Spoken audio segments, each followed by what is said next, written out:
Respecto de la leyenda de la fundación de Roma, ya lo tocamos en el video de la unidad 1, al cual remito por cuestiones de brevedad. Hacemos sin embargo un repaso, porque hace a esta unidad, que es la monarquía, sobre las dinastías que gobernaron Roma en sus inicios. Ellas fueron la latino-sabina, integrada por los reyes Rómulo, Numa Pompilio, Tulio Hostilio y Ancomarcio, un latino, un sabino, un latino, un sabino, y por último la etrusca, conformada por los reyes Tarquino el Antiguo, Servio Tulio y Tarquino el Soberbio.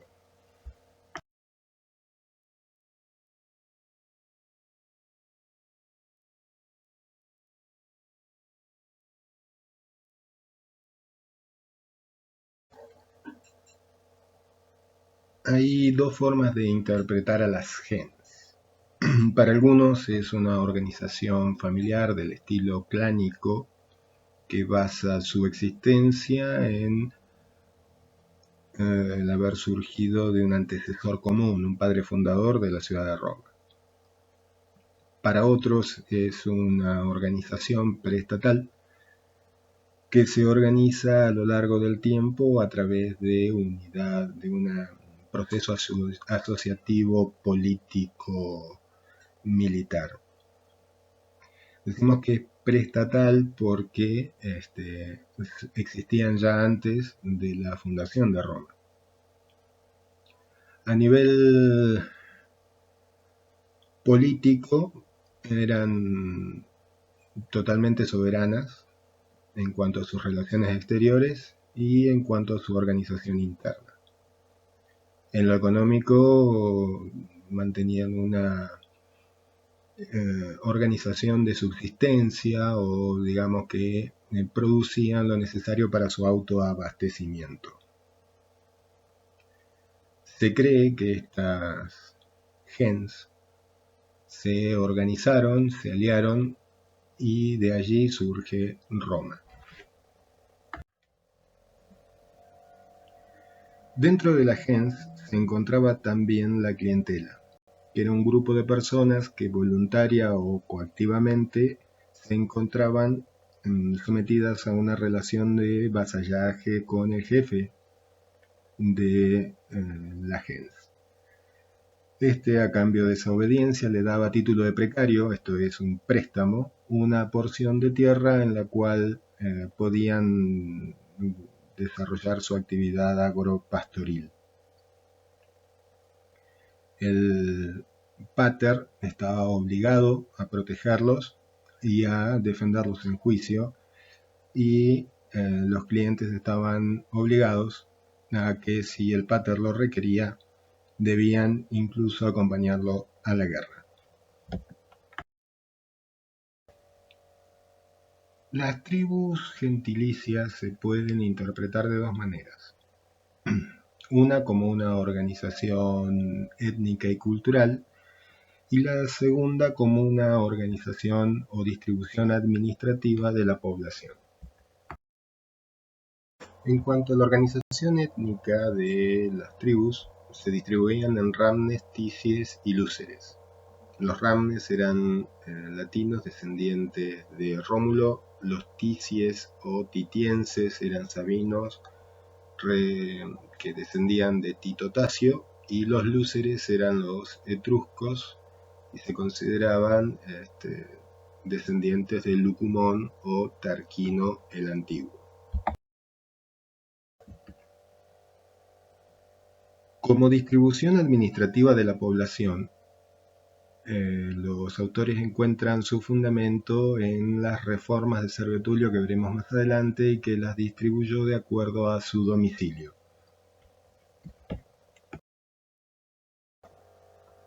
Las curias fueron una forma de organización militar primero en los orígenes de Roma y luego una unidad comicial.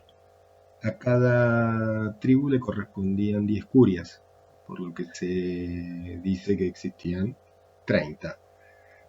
Cada curia aportaba 100 soldados de infantería y 10 jinetes, y esa era la milicia original de Roma. Luego como unidad comicial ante los requerimientos que realizara el rey.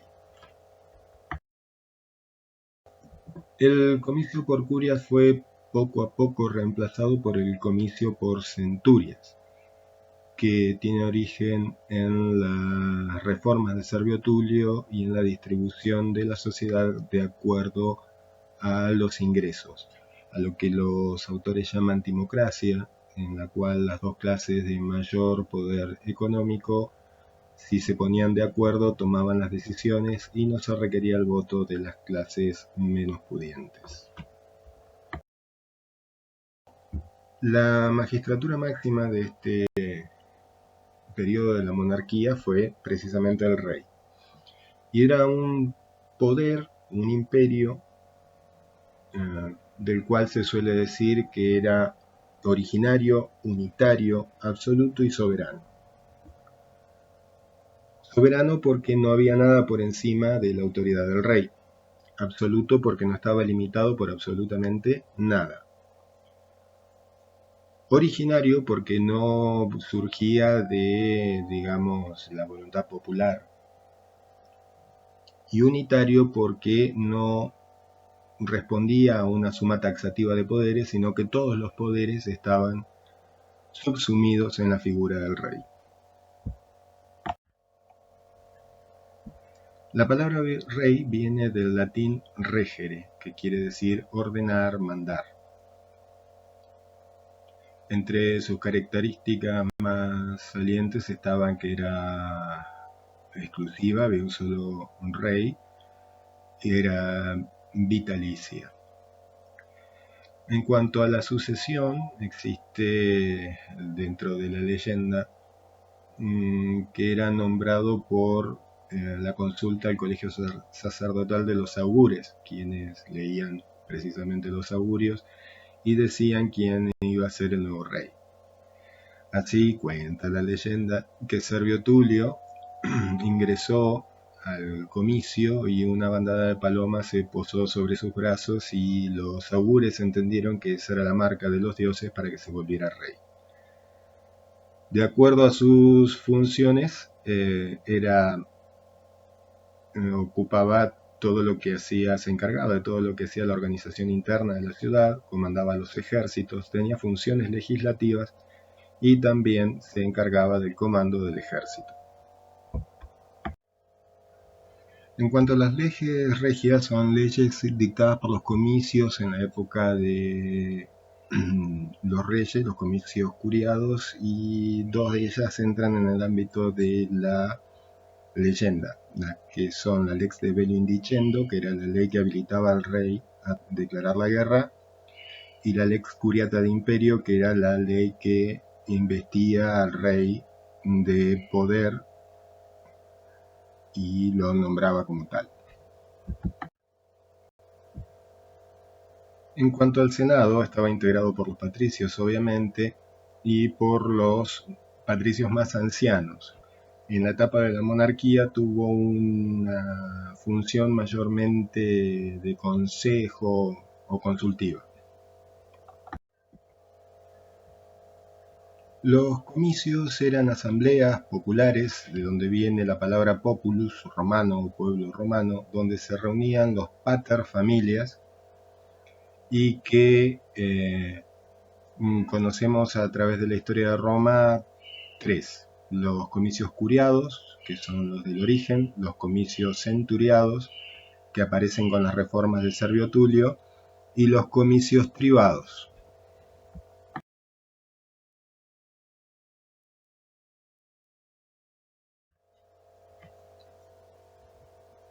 Los comicios curiados eran convocados por el rey o por el pontífice máximo y resolvía sobre cuestiones de adopción, abrogación, todo lo que tuviera que ver con el culto, ya sea de los dioses superiores, pero particularmente de los dioses inferiores, los dioses lares o manes que hacían a la religión de cada familia y que tenían que ver con el honrar a los antepasados. Las reformas de Servio Tulio en lo social distribuyó a las familias de Roma utilizando la magistratura del censo. Los paterfamilias debían inscribirse en ese censo y anotar en él todo lo que hacía su familia. Recordemos que familia y patrimonio en Roma era lo mismo.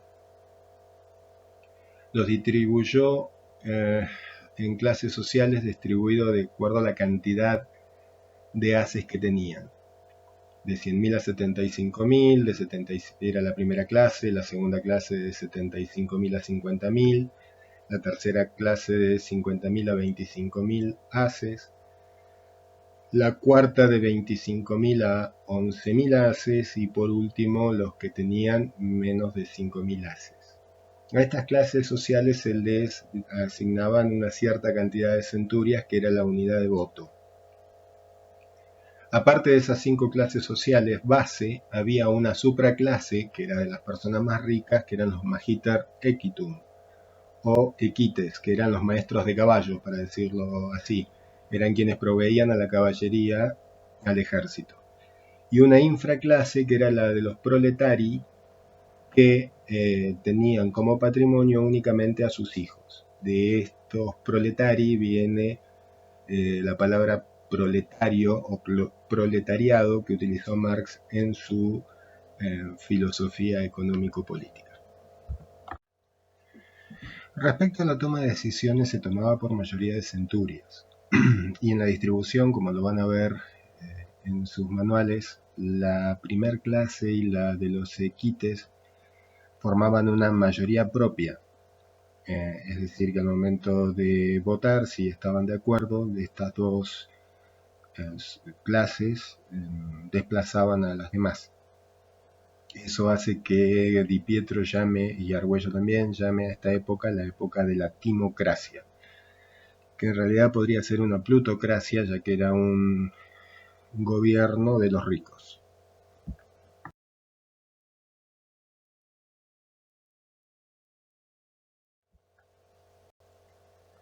Ya vimos la creación de los comicios centuriados, vimos en qué consistían los comicios curiados y solo faltarían de ver a grandes rasgos lo que fueron los comicios tribados. Si recuerdan, en la parte anterior del video dijimos que había dos acepciones, una que hacía referencia específicamente al origen étnico de las tribus y que con las reformas de Servio Tulio se le dio más un cariz de organización administrativa de distribución de la población. Bien, los comicios entonces tribados ahora estaban distribuidos por el domicilio, teniendo como base el tema de si eran tribus urbanas o rurales. Los comicios centuriados se reunían 2 veces al año. Cabe destacar que en este periodo Roma tenía un calendario integrado por 10 meses nada más. Con Julio César se agrega julio y con Augusto agosto. Eran reuniones en las que no existía el debate, sino que se pasaba directamente a votar. Los temas a tratar por los comicios eran publicados durante el Trinundinum para que la gente debatiera en sus hogares y solo se presentara a los comicios a votar. Estos comicios tenían funciones judiciales. La provocatio ad populum era un recurso judicial contra las penas capitales que tenían los ciudadanos romanos para que el pueblo decidiera si se cumplía la condena o se conmutaba la pena o si era inocente. Varios fueron los tipos de leyes que sancionaron estos comicios, pero la más importante y la que normalmente se toma es la lex rogata, que consistía en una votación propuesta por el magistrado durante el Trinundinum y a la que el pueblo al votar alzaba unas tablas que contenía las letras UR uti rogas, como lo pides, significa, o AQR, anti quod rogas, contra lo que pides. Se contaban los votos y se sancionaba si el uti rogas era superior al anti quod rogas, se sancionaba como ley. Era el mismo procedimiento que se utilizaba en cuestiones judiciales y la votación servía como precedente para casos análogos del futuro. Un caso importante de provocación populum para aquellos que profesan la religión cristiana es la que realizó Pablo cuando fue condenado a muerte y que el pueblo romano confirmó la sentencia y por lo que terminó muriendo decapitado, que era la única forma de matar a un ciudadano romano. Los peregrinos y los dediticios y algunas clases de latinos podían ser crucificados, empalados, pero el ciudadano romano, por una cuestión de que se suponía que sufría menos, se lo decapitaba con una espada. Los colegios sacerdotales tuvieron gran importancia, sobre todo en este periodo, porque todo lo religioso abarcaba la mayoría, por no decir todas las actividades del pueblo romano. Los augures se encargaban de la lectura de los auspicios y aconsejaban al rey sobre la pertinencia o no de la toma de ciertas decisiones. Los pontífices se encargaban de la creación de archivos, el manejo del derecho y el calendario en cuanto a los días fastos y nefastos y todo lo que ya vimos en el principio. Los oficiales eran los encargados, para así decirlo, de las relaciones internacionales de Roma. Informaban a las ciudades enemigas el inicio de las hostilidades, participaban en la celebración de los tratados de paz o de alianza y también participaban en la ceremonia de delimitación, es decir, de poner límites entre Roma y los demás estados. Los flamines se encargaban de todas las ceremonias capitolinas, es decir, de los dioses como Júpiter, Atena y todos estos. Y en nuestro caso, digamos, en nuestra materia, lo más importante es que eran los encargados de la celebración de la confraterratio, que era una ceremonia que digamos, una ceremonia de matrimonio cum mal,